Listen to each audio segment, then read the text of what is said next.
ఓ హత్య, అనేక ప్రశ్నలు. మరి వాటికి సమాధానాలు లేవా అంటే ఉన్నాయి. కానీ ఒక్కొక్కరిది ఒక్కో సమాధానం. కుటుంబ సభ్యులు, బంధువులు మాట్లాడుతున్న కొద్దీ అనుమానాలు పెరుగుతున్నాయే తప్ప ఏ మాత్రం తగ్గడం లేదు. అసలు బేరంగూడ లవ్ అండ్ మర్డర్ స్టోరీలో అసలు నిజాలేంటి? బాధితులు, బాధ్యుల కుటుంబ సభ్యులు చెబుతున్నదేంటి? ఇంతకీ ఇది అనుకోకుండా జరిగిన హత్యనా, లేక పక్కా ప్లాన్ ప్రకారం చేసిన హత్యనా?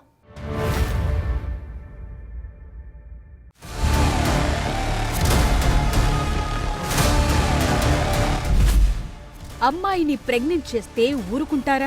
గండిమైసన్ దగ్గర పార్కులో చేస్తారా అనేది ఊరుకుంటావా? ఆస్తి కోసమే హత్య చేశారా? చంపడానికి కారణం ఏంటంటే వాడిని ఆస్తి కోసం సంతకాలు పెట్టించుకోవడానికనే మాకు అనుమానం. యువతిని కాపాడటానికే శ్రవణ్ సాయి వెళ్ళాడా? పక్కా ప్లాన్ ప్రకారమే పిలిచి దాడి చేశారా? బేరంగూడ లవ్ అండ్ మర్డర్ స్టోరీలో అస్సలు నిజమేంటి?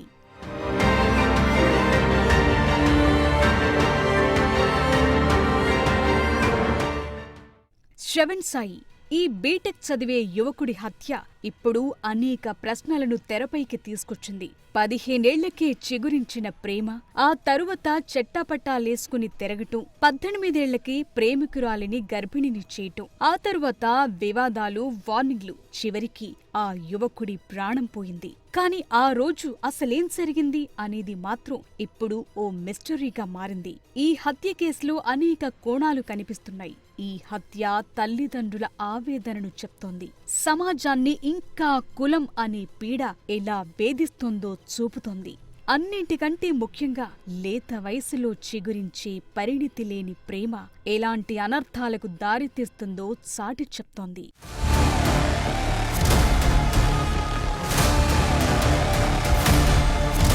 Shravan Sai, Sreeja 10th classmates. అప్పటి నుంచే వీరిద్దరి మధ్య ప్రేమ ఉందనేది ప్రస్తుతం ఇరు కుటుంబాలు, వారి ఫ్రెండ్స్ చెప్తోన్న మాట. అయితే ఉన్నట్టుండి శ్రీజ ఇంటికి శ్రవణ్ వెళ్లటం, అక్కడ గొడవ జరగటం, తీవ్ర గాయాలతో శ్రవణ్ మృతి చెందటం జరిగింది. అయితే ఆ కొద్ది గంటల సమయంలో ఏం జరిగిందనేది ఒక మిస్టరీ అయితే, ఎందుకు జరిగింది అనేది మరో మిస్టరీ. ముందుగా ఈ కేసులో ప్రధాన నిందితురాలిగా ఉన్న శ్రీజ తల్లి సిరి వెర్షన్ వింటే కాస్త షాకింగ్గానే ఉంది. తన కూతురు గర్భవతి అని శ్రవణ్, శ్రీజ గండిమైసమ్మ దగ్గర పార్కులో సెక్స్ చేశారంటూ సంచలన ఆరోపణలు చేశారామె. మీకో కూతురుంటే ఆ బాధ మీకు తెలుస్తుందంటున్నారావిడ. చదవకుండానే కడుపు వచ్చేసిందా? గండిమైసమ్మ దగ్గర పార్కులో చేస్తారా అనేది ఊరుకుంటావా? ఊరుకుంటావా అని అడుగుతున్నా. రాత్రి 11 అయినా కూడా నేను షాప్ బంద్ చేసుకుని వస్తుంటే కూడా గల్లీలో ఉంటే నాకు ముఖం తెలియదు, కానీ నా కూతురు ముఖం నాకు తెలుస్తుంది కదా. ఎవరో ఒక మనిషి అక్కడ తన కోసం వెయిట్ చేస్తున్నాడని తెలుస్తుందా? తెలీదా?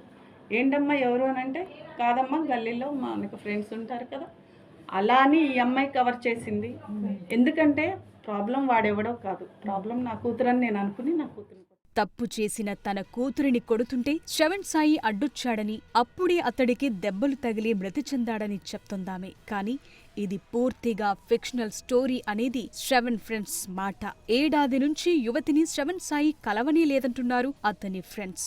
ఏడాది నుంచి కలవకపోతే శ్రవణ్ సాయి వల్ల యువతి గర్భవతి ఎలా అవుతుందనేది వారు వేస్తోన్న ప్రశ్న.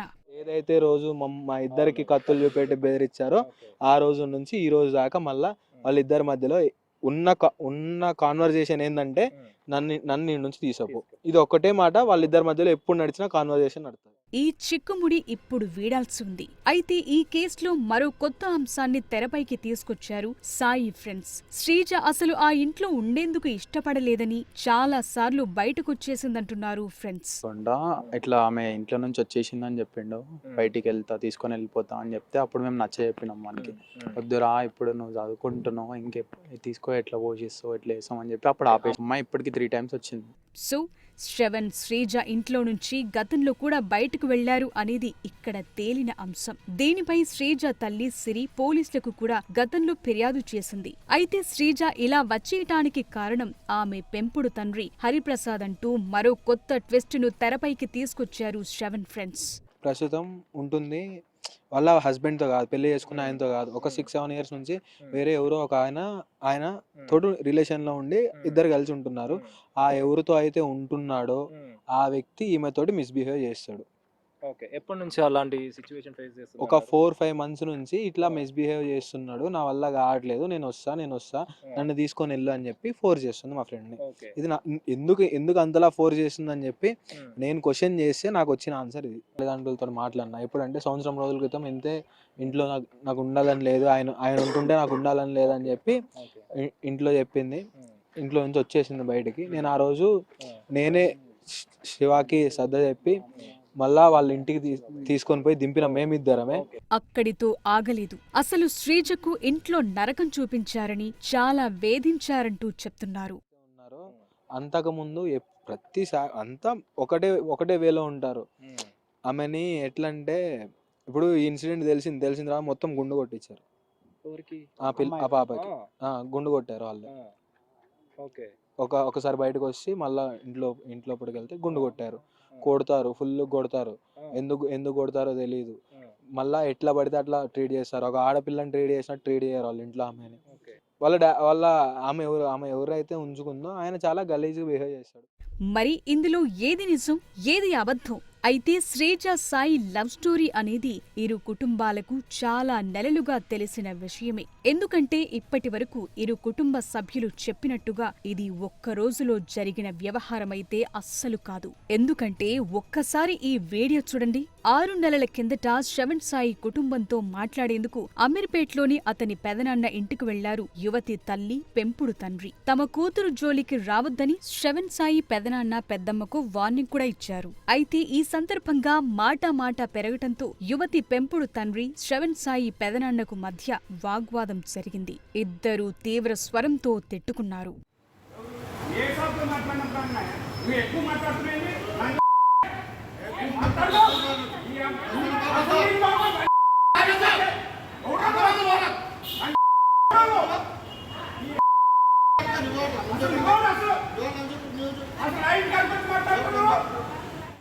సో ఇరు కుటుంబాలకు ఈ విషయం తెలుసు. ఇరు కుటుంబాల మధ్య ఈ విషయంపై గొడవలు జరిగాయి. ఇందులో కులానిది కూడా కీ రోల్. ఎందుకో వినండి. పరువు వచ్చా ఇది అని చెప్పడానికి లేదు కదా. మేము ఖమ్మంలో, వాడు వచ్చినోడు బీసీ వాడు, వాళ్ళు లేనోళ్ళు. మేము ఆల్రెడీ ఒప్పుకున్నాం పెళ్లి చేయటానికి. కానీ కొట్టి చంపడానికి కారణం ఏంటంటే వాడిని ఆస్తి కోసం సంతకాలు పెట్టించుకోవడానికనే మాకు అనుమానం. మాకంటే తక్కువ కులమైనా మేం పెళ్లి కొప్పుకున్నాం, అయినా ఇంటికి పిలిచి చంపేశారని చెప్తున్నారు సాయి పెదనన్న. కానీ యువతి కుటుంబ సభ్యుల వెర్షన్ మాత్రం మరోలా ఉంది. మా వారు ఫోన్ చేసి వాళ్ళ పెదనాన్నగారితో ఇక్కడికి రమ్మని చెప్తే వాళ్ళ పెదనాన్నగారు వాళ్ళ ఫ్రెండ్ ఎవరో వచ్చారు. వచ్చినాక పిల్లల పరిస్థితి ఇది, ఇట్లా మనీ తీసుకున్నాడు, ఈమె తీసుకెళ్ళి ఇచ్చింది, అతను వాడుకున్నాడు, మా పిల్లది తప్పు ఉంది, మీ బాబుది తప్పు ఉంది కాబట్టి చదువుకొని ఇద్దాము అనేసి మా వారు అన్నారనమాట. చదువుకున్నాక వీళ్ళు ఇట్లా కంటిన్యూ అయితే మనం పెళ్లి చేద్దామంటే వాళ్ళ పెదనాన్నగారు మాది వేరే కాస్ట్, మీది వేరే కాస్ట్ అవ్వదండి, మేము మా పిల్లోడు మీ పిల్ల జోలికి రాకుండా చూసుకుంటాము, ఒకవేళ పిల్లోడు వస్తే కనుక అప్పుడు మీరేం చెప్తే మేము అది చేస్తామని వాళ్ళ పెదనాన్నగారు మంచిగా చెప్పారు. సాయి పెదనాన్న చెప్పిందే నిజమా, లేక శ్రీజ అత్తమ్మ చెప్పిందే నిజమా? ఏది నిజం, ఏది అబద్ధం? ఎవరు మాట మారుస్తున్నారు, ఎవరు ఉన్నది ఉన్నట్టు చెప్తున్నారు? ఇప్పుడిది ఓ మిస్టరీగా మారింది. అంతేకాదు ఇంకా కొన్ని సమాధానం లేని ప్రశ్నలున్నాయి. శ్రీజ నిజంగా ప్రెగ్నెంట్ గా ఉందా? అసలు తాను శ్రీజను కలవటం లేదంటూ ప్రపంచాన్ని మోసం చేస్తూ తన ప్రేమ వ్యవహారాన్ని సాయి కంటిన్యూ చేశాడా? శ్రీజను కొడుతుంటే సాయి అడ్డుగా వెళ్లటం వల్లే చనిపోయాడా? బ్యాట్తో కొట్టిన 1-2 దెబ్బలకే సాయి ప్రాణాలు వదిలాడా? లేక పక్కా ప్లాన్ ప్రకారం సాయిని హత్య చేశారా? ఇందులో సిరి పాత్ర మాత్రమే ఉందా, లేక ఇంకెవరైనా ఉన్నారా? ఇప్పటికైనా పోలీసులు ఈ కేసులో లోతుగా దర్యాప్తు చేయాల్సిన అవసరం ఉంది. ఎందుకంటే ఎవరి మాటలు వారు చెప్తున్నారు, ఎవరి వాదన వారు వినిపిస్తున్నారు. వినటానికి అన్ని నమ్మేలానే ఉన్నా అసలు నిజం వేరే ఉందని మాత్రం క్లియర్ కట్ గా అర్థమవుతోంది.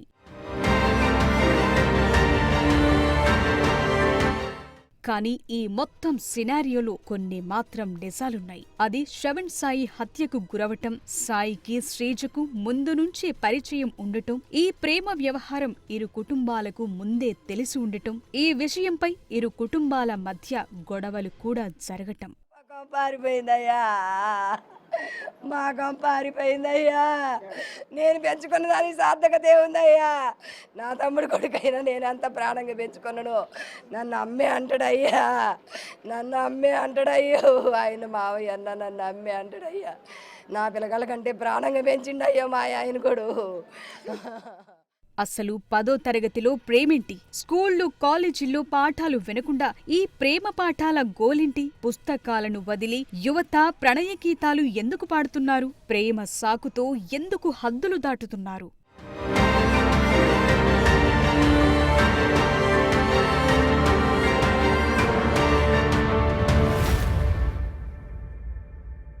కౌమార దశ బాలురైనా బాలుకులైనా వారి శరీరంలో ఆలోచనల్లో మార్పులు వచ్చే సమయం. అలాంటి కౌమార దశలో మనం చేసే పనులు మన ఫ్యూచర్ను డిసైడ్ చేస్తాయి. కానీ ఇప్పుడు ఈ ఏజ్ గ్రూప్ను ఓ మహమ్మారి వేధిస్తుంది, తప్పటడుగులు వేసేలా మోటివేట్ చేస్తుంది. మరి ఇలాంటి సమయంలో మనం చేయాల్సిందేంటి, చేస్తుందేంటి? ఈ తప్పులకు బాధ్యత వహించాల్సిందెవరు?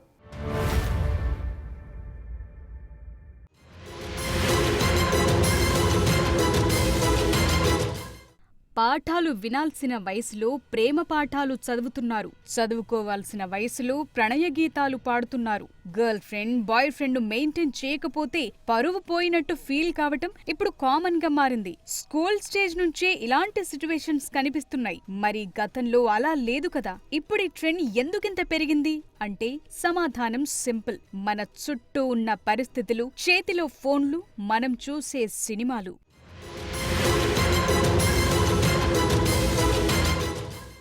సోషల్ మీడియాకు సంబంధించి ఏదైనా యాప్ ఓపెన్ చేస్తే చాలు, మనం చూసే 10 రీల్స్, వీడియోలు సగానికి సగం సెమీ అడల్ట్ కాంటెంట్, లేదంటే ఏదైనా లవ్ కోట్ లేదా సీన్ కనిపిస్తూ ఉంటుంది. ఇందులో కొన్ని పరిణితి చెందని మెదళ్లు చూసే అవకాశమే ఉండకూడదు. కానీ దురదృష్టవశాత్తు అలాంటి కంట్రోల్ బాడీ మన దేశంలో లేదు. బీరంగూడ శ్రవణ్ సాయి శ్రీజ ఎపిసోడ్ ని చూడండి. 10th క్లాస్లో లవ్, డిగ్రీ చదువుతున్న సమయంలో ఏకంగా ప్రెగ్నెంట్. మనం దీన్ని ఎలా చూడాలసలు? 10th క్లాస్ అంటే లైఫ్ గురించి మినిమం నాలెడ్జ్ కూడా ఉండదు. ఇప్పుడున్న యంగ్స్టర్స్ అంతా తమ చేతిలో ఉండే సెల్ ఫోన్ లోని వీడియోలను చూసో, సిల్వర్ స్క్రీన్ పై కనిపించే సీన్స్ ని చూసో అదే లైఫ్ అనుకునే పరిస్థితుల్లో ఉన్నారు. ఎదురిస్తే హీరోయిజం, లవ్ చేయకపోతే పాపం, ఆ తర్వాత ఎక్స్ట్రా ఇలా సాగిపోతోంది వ్యవహారం.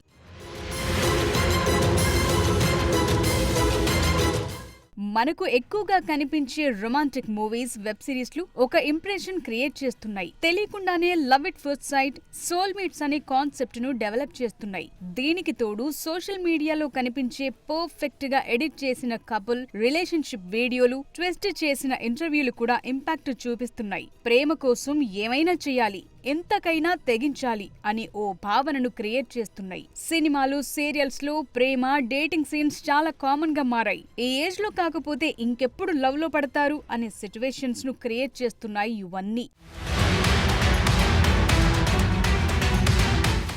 ఇవే కాదు, లోన్లీనెస్, డిప్రెషన్, ఎమోషన్ కోడ్స్ కూడా మెల్లిమెల్లిగా చూపించే ఇంపాక్ట్ ను అర్థం చేసుకోలేం. ఎమోషనల్ గా వీక్ అవటం, చిన్న వాటికే డిప్రెషన్ లోకి వెళ్లటం, ఒత్తిడి, అసంతృప్తి వంటి మానసిక సమస్యలు పెరగటం ఇప్పుడు కామన్ గా మారాయి. మామూలుగానే కౌమార దశలో పిల్లల్లో సహజంగానే శారీరక, మానసిక మార్పులొస్తాయి. ఈ టైంలో సరైన గైడెన్స్ లేకపోతే సోషల్ మీడియానే వారికి ఒక వేదికగా మారుతుంది. For example, Sreeja Shravan episode. ఇంట్లో ఏదో సమస్యలున్నాయని శ్రీజ చెప్పేదని శ్రవణ్ ఫ్రెండ్స్ చెప్తున్నారు. అదే నిజమైతే శ్రీజతో ఇంట్లో వాళ్లు సరిగా మాట్లాడి సమస్యను పరిష్కరించి ఉంటే అసలు విషయం ఇక్కడి వరకు వచ్చేది కాదు. శ్రవణ్ తో క్లోజ్ రిలేషన్ పెంచుకునేదే కాదు, వయసుకొచ్చిన పిల్లలను ఎంత జాగ్రత్తగా చూసుకోవాలో, వాళ్ళేం చేస్తున్నారో ఎప్పటికప్పుడు గమనించడం ఎంత అవసరమో చెప్పటానికి ఈ కేసే ఒక పెద్ద ఎగ్జాంపుల్. చిన్నప్పుడు తప్పటడుగులు వేసేటప్పుడు పిల్లల్ని ఎంత జాగ్రత్తగా చూసుకుంటామో వయసొచ్చాక కూడా వాళ్ళు తప్పటడుగులు వేయకుండా అంతే జాగ్రత్తగా చూసుకోవాలి. పెద్దోళ్ళయ్యారు కదా అని వదిలేస్తే శ్రీజ, శ్రవణ్ లాంటి పరిస్థితి ఏ కుటుంబమైనా ఎదుర్కోవాల్సి వస్తుంది. అందుకే పిల్లలు ఏం చేస్తున్నారు, ఏం చూస్తున్నారు అనే దానిపై పేరెంట్స్ కాస్త ఫోకస్ చేయాలని నిపుణులు చెప్తున్నారు. ప్రేమ పేరుతో తప్పుడు మార్గంలో వెళుతున్న యువతకు కౌన్సిలింగ్ ఇవ్వటం ద్వారా మార్పు తీసుకురావటానికి ప్రయత్నించాలంటున్నారు. యువత తాము చూస్తున్న కాంటెంట్ ను మైండ్లెస్ గా కాకుండా నిజ జీవితానికి, సినిమాకు తేడాను గుర్తించేలా వారిలో అవేర్నెస్ ను పెంచాలంటున్నారు. ఈ మధ్య ఆస్ట్రేలియా ఈ కఠినమైన చట్టాన్ని తయారు చేసింది. 16 ఏళ్లలోపు పిల్లలు సోషల్ మీడియా వాడకుండా బ్యాన్ విధించింది. సోషల్ మీడియాకు బానిసలుగా మారి పక్కదారి పడుతున్న వారిని కంట్రోల్ చేయడానికి ఈ డేరింగ్ డెసిషన్ తీసుకుంది. కానీ మన దగ్గర అలాంటిది సాధ్యమవుతుందా? ప్రభుత్వం బ్యాన్ చేస్తుందా లేదా అన్నది పక్కన పెడితే మీ ఇంట్లో మీరు ఆ బ్యాన్ చేయగలరా? పిల్లల చేతికి ఫోన్లు అందకుండా చేయగలరా? మన ఇంట్లో నుంచే కంట్రోల్ మొదలైతే సమాజం మొత్తం మన దారిలోనే నడుస్తుంది. అది ఎంతవరకు అవసరమో అంతవరకే ఇచ్చినప్పుడే అన్ని మన కంట్రోల్లో ఉంటాయి. మీ పిల్లలు మీ చేజారక ముందే జాగ్రత్త పడండి. చేజారాక విచారిస్తే ఎలాంటి లాభముండదు. చివరికి మిగిలేది చేదు జ్ఞాపకాలే.